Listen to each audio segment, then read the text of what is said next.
എന്താണ് വീഡിയോയിലൊന്നും വരാത്തത് എന്നുള്ള ചോദ്യം ഞാൻ എങ്ങോട്ടിറങ്ങിയാലും എന്നെ കാണുമ്പോൾ എല്ലാവരും ചോദിക്കും, എന്താ വീഡിയോ ഒന്നും ചെയ്യാറില്ലേ, ഞങ്ങൾ കാണുന്നില്ലല്ലോ എന്ന്. ഒന്നെങ്കിൽ നിങ്ങൾ സബ്സ്ക്രൈബ് ചെയ്ത് ആ ബെല്ലൈക്കൺ ഉണ്ടല്ലോ, മണി മണി മണി, അത് നിങ്ങൾ ചെയ്ത് വെച്ചിട്ടുണ്ടാവില്ല, അല്ലേ സബ്സ്ക്രൈബ് ചെയ്തിട്ടുണ്ടാവില്ല. അങ്ങനെ എന്തെങ്കിലും കാരണങ്ങളായിരിക്കും. ഞാൻ വീഡിയോ ഇടാറുണ്ടോയെന്ന് ചോദിച്ചാൽ വീഡിയോ ഇടാറൊക്കെ ഉണ്ട്, പക്ഷേ വല്ലപ്പോഴും ആണെന്നേ ഉള്ളൂ. എല്ലാവർക്കും അറിയാമല്ലോ എൻ്റെ കാലിൻ്റെ ചെറിയൊരു വിഷയം. അപ്പം അതും കൂടി പറയാൻ വേണ്ടിയിട്ടാണ് വന്നത്.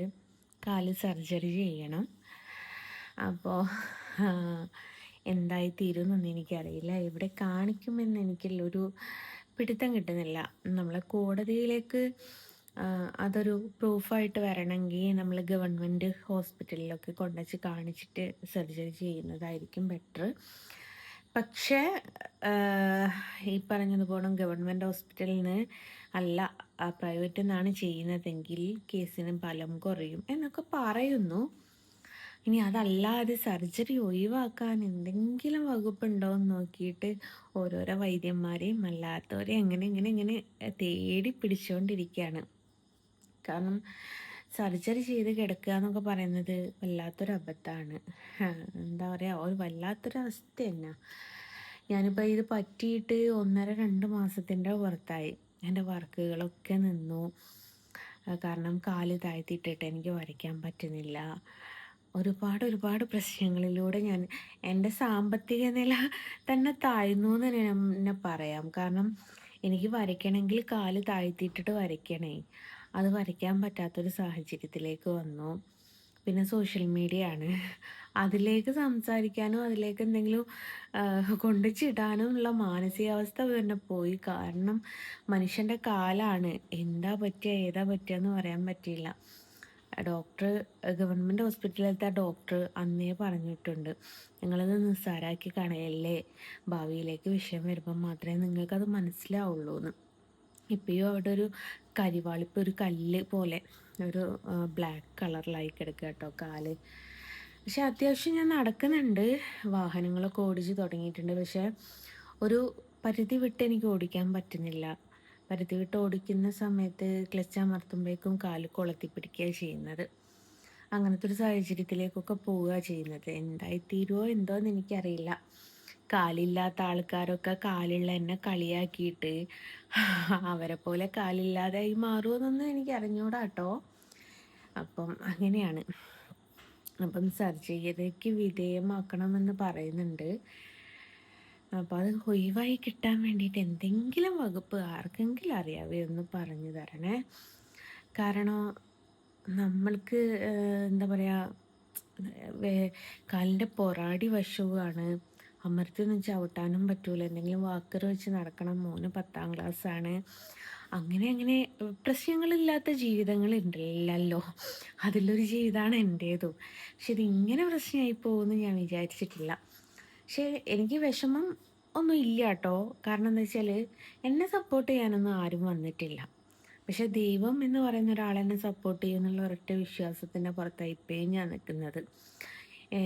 ഈ അടുത്തുകൂടി മെഡിക്കൽ കോളേജിൽ പോയപ്പം പെട്ടെന്ന് സർജറി ചെയ്തെടുത്ത ആളാണെന്ന് പറഞ്ഞ സമയത്തും ഞാൻ മനസ്സിൽ ഉറപ്പിച്ചത് ദൈവം എന്നെ കൈവെടിയില്ല എന്നുള്ളൊരു വിശ്വാസം. ഇനി എനിക്ക് എന്താണെന്ന് എനിക്കറിയില്ല കേട്ടോ. ആരുമില്ലാത്തവൻ ദൈവം ആശ്രയം എന്ന് കേട്ടിട്ടുണ്ടോ? അറിയില്ല എന്നെ എത്രത്തോളം വെറുക്കാനെന്നൊക്കെ. ഞാൻ എന്ത് തെറ്റാ ചെയ്തതെന്നൊന്നും എനിക്കറിയില്ല. ഇനിയിപ്പോൾ എന്ത് തെറ്റാ ചെയ്തതെന്ന് ചോദിച്ചാൽ ഇങ്ങോട്ട് നോക്കിയോ അങ്ങോട്ട് നോക്കിയോ ഇങ്ങോട്ട് നോക്കിയോ ഒക്കെ എല്ലാവർക്കും പ്രശ്നമാവും. പിന്നെ അതിൽ ആ ചോദ്യത്തിനൊരു വാല്യൂ ഉണ്ടാവില്ല. അപ്പം ഇങ്ങനത്തെയൊക്കെ കാരണങ്ങൾ കൊണ്ടാണ് ഞാൻ വീഡിയോ പോസ്റ്റ് ചെയ്യാത്തത്. കഴിയുന്നത് മിക്കതും വീഡിയോ പോസ്റ്റ് ചെയ്യാൻ ശ്രമിക്കാം. അപ്പം എൻ്റെ വർക്ക് മുടങ്ങിയത് എനിക്ക് ഭയങ്കര വിഷമമായി, മാനസികമായിട്ടും ശാരീരികമായിട്ട് ഓൾറെഡി ഞാൻ പ്രശ്നത്തിലാണ്. കാരണം കാല് ഒരുപാട് നേരം താഴ്ത്തി നിൽക്കാൻ പറ്റൂല.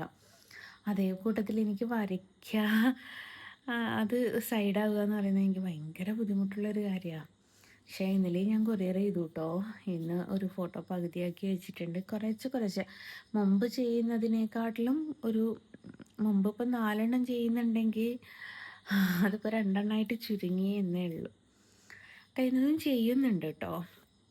തൊഴിലല്ലേ, ഉപേക്ഷിക്കാൻ പറ്റൂലല്ലോ. ആ തൊഴിലിന് എന്നെ അതിനെയും ഉപേക്ഷിക്കാൻ പറ്റാത്തൊരു സാഹചര്യമാണല്ലോ. ഏതായാലും ഇങ്ങനെയൊക്കെ കൊണ്ടാണ് ഞാൻ വീഡിയോ ഒന്നും പോസ്റ്റ് ചെയ്യാത്തത്. അപ്പം ലോങ് ലെങ്ത്ത് വീഡിയോയും എവിടെയെങ്കിലും പോയിട്ടുള്ള വീഡിയോ ഒക്കെ ഇടണം എന്നൊക്കെ ഉണ്ട്. പക്ഷെ കാലിൽ വന്ന പണിയും എന്താണെന്ന് എനിക്കറിയില്ല. ഏതെങ്കിലും ഒരു പണിക്കരവടുത്ത് പോയി ഇടാശി വെപ്പിക്കണോ എന്നൊരു സംശയം. കാരണം വീട്ടിൽ ഹൗസ് വാമിങ് കഴിഞ്ഞ് പിറ്റേന്നൊക്കെ തന്നെ കൈക്കൊരു ബുദ്ധിമുട്ട് വന്നിട്ടുണ്ടായിരുന്നു. അത് കഴിഞ്ഞ് അതൊരു വർഷമായ സമയത്തേക്ക് കാലിന്മേലേക്ക്.